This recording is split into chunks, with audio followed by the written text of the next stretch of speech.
the Preakness belongs at Pimlico. The Preakness belongs in Baltimore. And as we all know, this is the second jewel of the Triple Crown.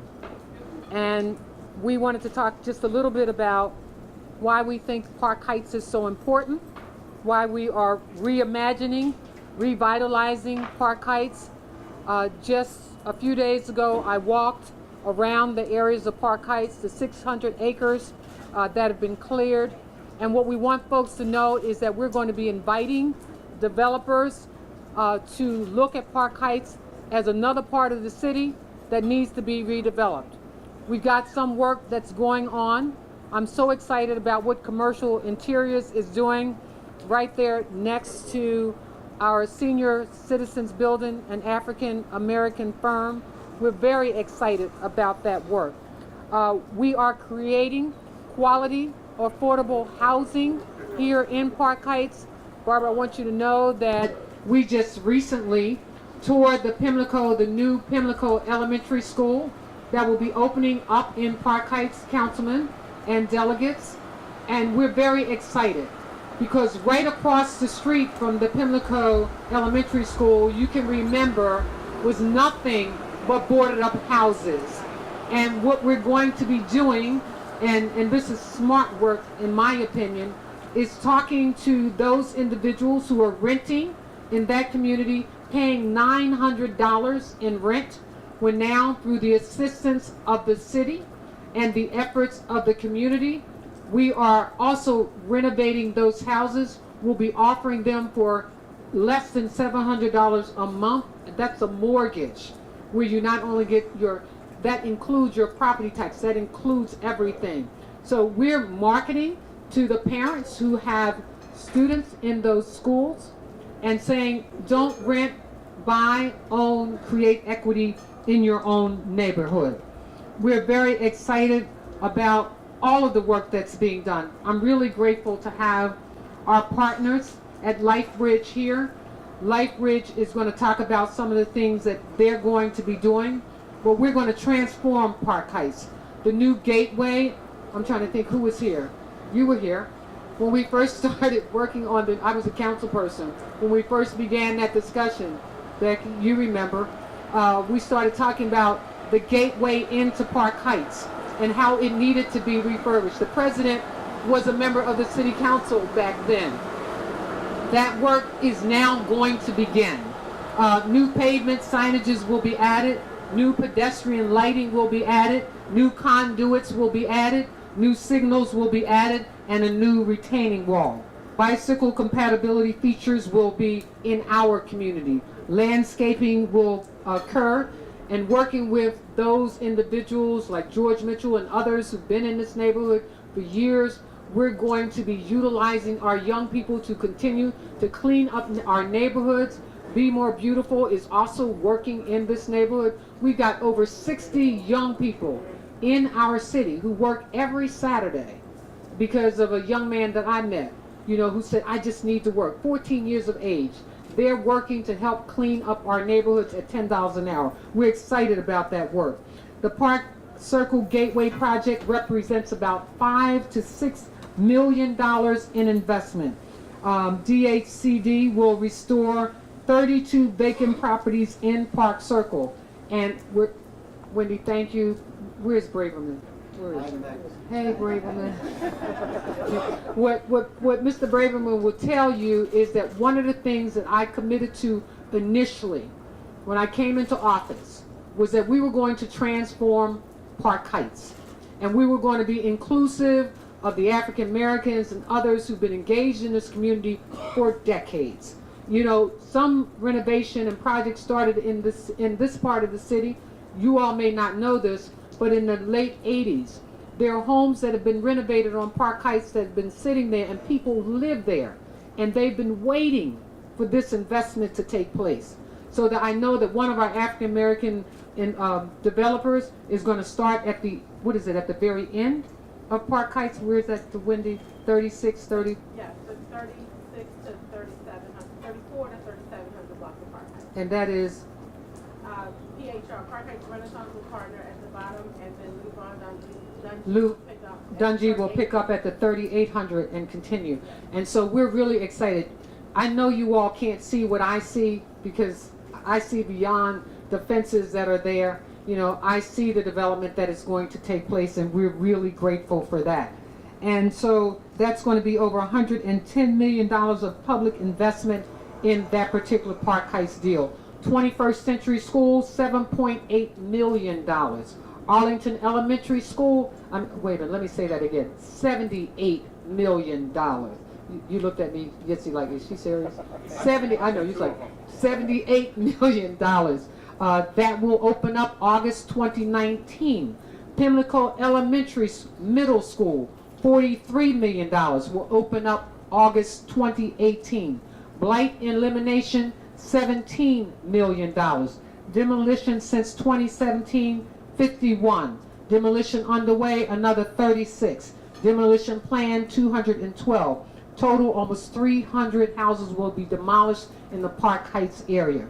Recreation investment, $7.37 million. That includes the Ripkins Field, combination football, baseball field on synthetic turf, concrete walking path, basketball court, new playground, transportation, $5 million, another housing, $7.4 million, and housing and human services of $7.1 million.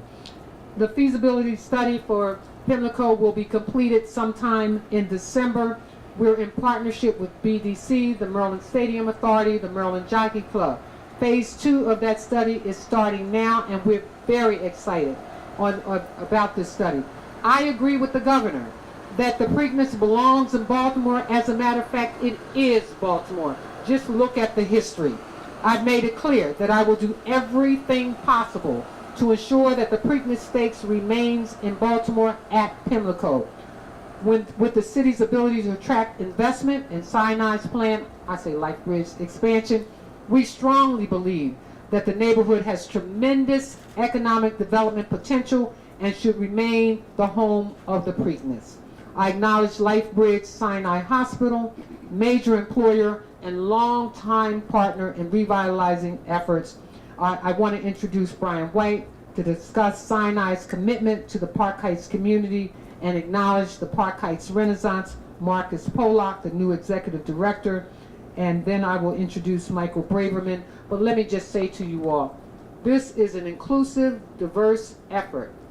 This is about making sure that we understand how important this community is to the citizens of Baltimore, to the citizens who've lived in this part of town for decades, who've been underinvested in, who've not had an opportunity to share in the recreation, the rebranding, and the revitalization of this community. We want to make sure that the economic input that takes place in this community is diverse and is inclusive.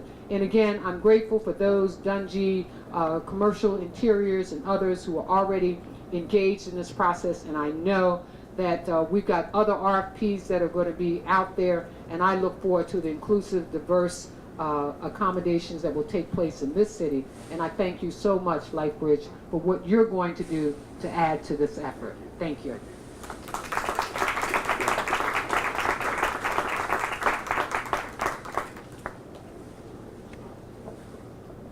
Well, let me start with, it's really hard not to get really excited when you listen to all of that vision and all the activities. So thank you, Mayor, for all you're doing to lead Baltimore, and thank you for inviting Sinai Hospital to be part of this event to support the Park Heights community. At Sinai, we've been taking care of people in Baltimore for over 150 years. We've been a proud member and a part of the fabric of Baltimore's history, much like the Preakness itself, which is a cherished tradition in the city of Baltimore. Sinai moved to our current location in 1950, so we've been part of this community, this neighborhood, for nearly 6 decades. This is our neighborhood, this is our community, and we recognize the role, our role, as one of the area's leading corporate citizens, and we care. At LifeBridge Health, we firmly believe the strength of our health system is directly related to the strength of our community. And we care about what happens, and we're committed to invest in Park Heights. Every year, people from across this area, across the nation, and actually from all over the world receive care at Sinai Hospital. On any given day, We have more than 5,000 employees here and thousands more with visitors and guests. We want and need Park Heights to grow and thrive. As I've mentioned, you've already heard the mayor's vision. We're not only excited about it, we're committed to help make it a reality. In the coming months, we'll be finishing programming and planning to construct what we hope to be 100 to 150,000 square foot outpatient facility on the Sinai Hospital property adjacent to Pimlico. It's our hope that not only as we transform healthcare, this investment will serve as a catalyst for other development in Park Heights, as well as contribute to a wider transformation of this community. We see this as an opportunity to show the rest of the country what can happen when elected officials, business leaders, and our communities come together, focused on making Baltimore an even better place to live, work, and play. Thank you for including us, and good luck to all the horses tomorrow. Yay! Thank you. With Sinai, let me just say, Neil Meltzer, thank you for being here with us. Let me just tell you what's happening in other parts of the city. When Johns Hopkins worked with East Baltimore, they created an incentive for people to live in that community. When we had a conversation with University of Maryland, they created an incentive for people to live in that community. And Neil, I don't know if you're ready to share the commitment that that you all are going to make, because they too are creating an incentive for people to live in these neighborhoods. We want our city to grow, and we know that our anchors mean a great deal to us. So are you ready? I'll mention a few things. Just mention Sure. a few things, Neil. Sure. Thank you, Mayor. We've always had a Live Near Where You Work program at LifeBridge Health, and we decided to increase the amount that we'll be providing our employees by about 7-fold. We have not announced it to our employees yet, so Okay. anyone watching Okay, so television will see it for the first I'm time. Thank you, sorry. Mayor. I'm sorry. But we're very excited about it, because what you're going to hear about some of the development going on around us is exactly the kind of housing that our employees are looking for and want. It's exciting for us to play a role in it. It's exciting for us to hope that our employees will be there, and we appreciate the efforts everyone here is putting into improving our community. So thank you. Thank you. I didn't mean to tip the hat. But let me take a moment to acknowledge we have representation from our President's office. Betsy, thank you for being here.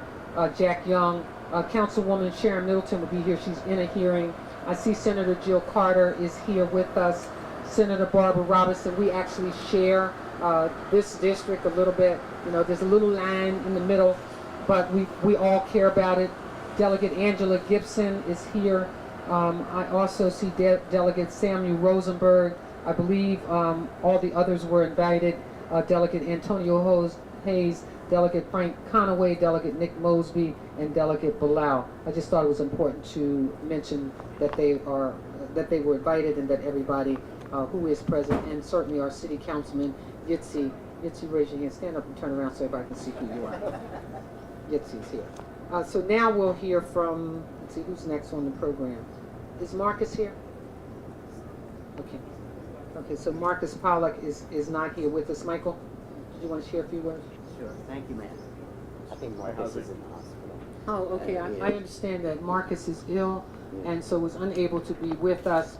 But let me just say, when I said I was separating HCD, Housing and Community Development, from HUD, HABC, I know there were critics out there, but it is important to separate these two entities. And the reason being is that we can expedite the work of community development.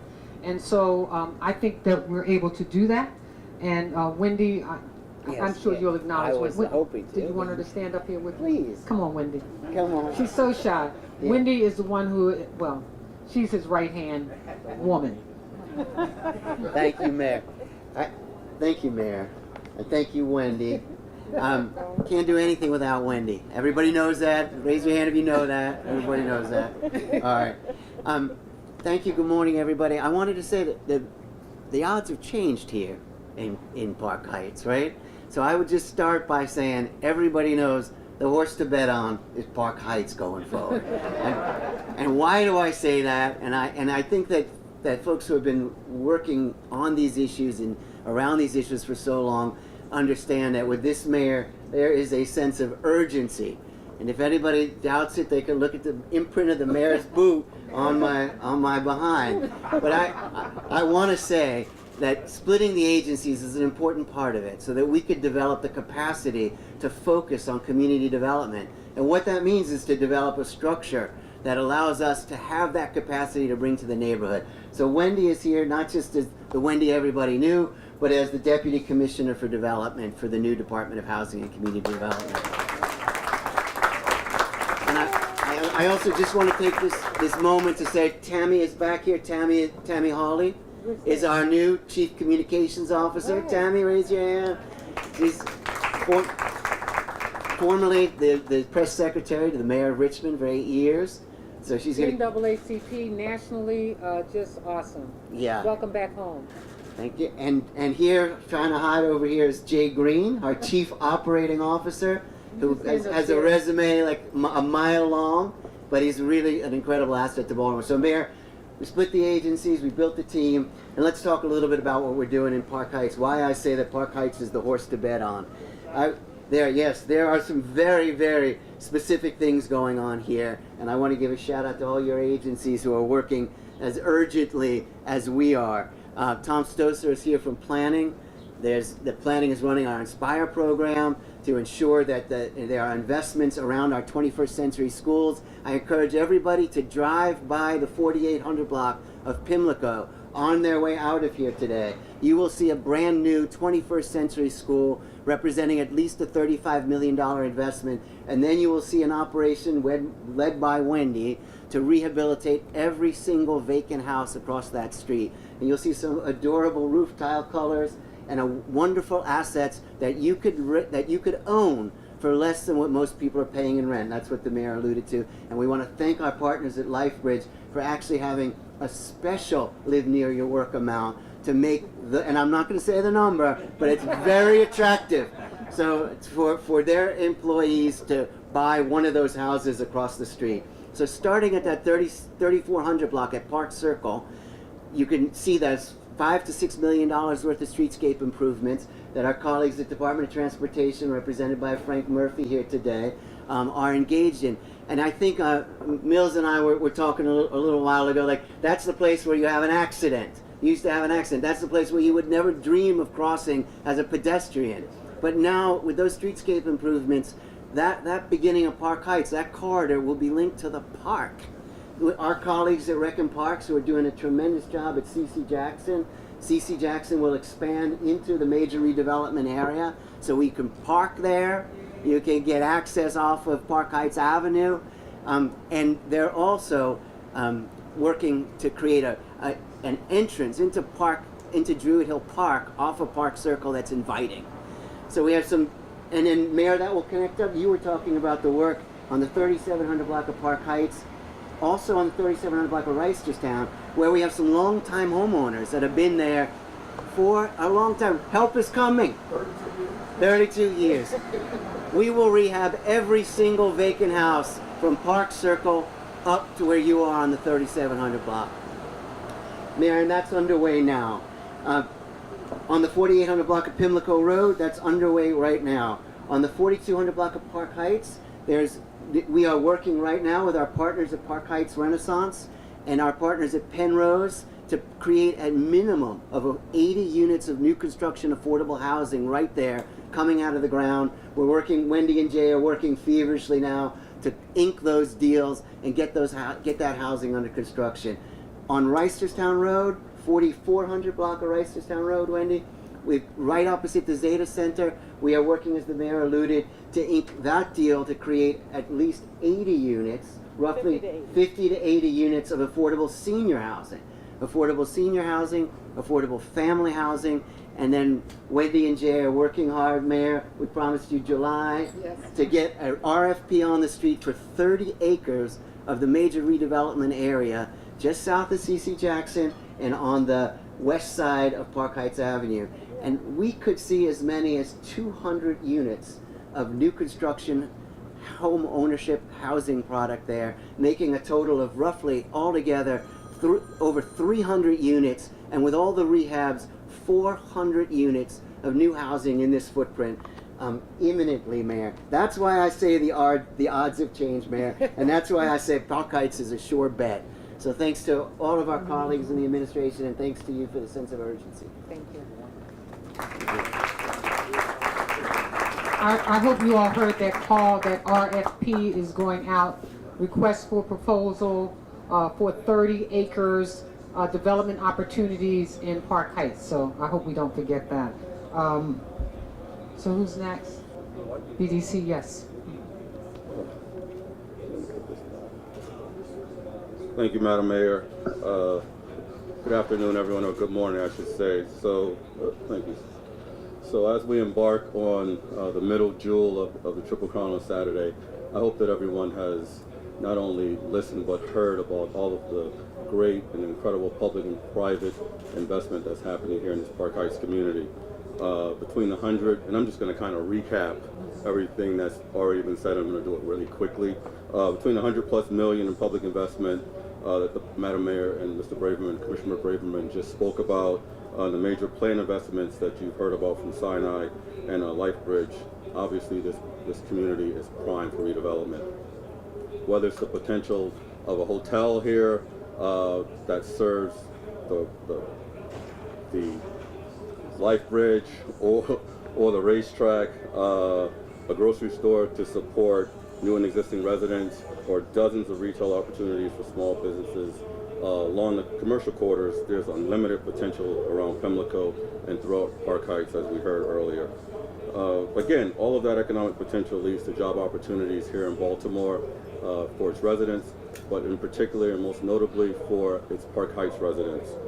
So we at BDC look forward to working with the mayor and all of her agencies, with Sinai Hospital and with Pimlico, in ensuring that redevelopment of the community provides jobs for local residents, services that complement the neighborhood and its existing residents, and equitable economic development for all. So I hope you all, join me when I say that Park Heights has a very, very bright future. And thank you very much. Thank you, Madam Mayor. Again, this is the weekend that our own Super Bowl comes to Baltimore. We invite everybody to enjoy it, have a great time. The Preakness belongs in Baltimore. The Preakness will stay in Baltimore. We're going to do everything we can to make sure that that happens. And more importantly, we look forward to the inclusive development that will take place in our city. Thank you all.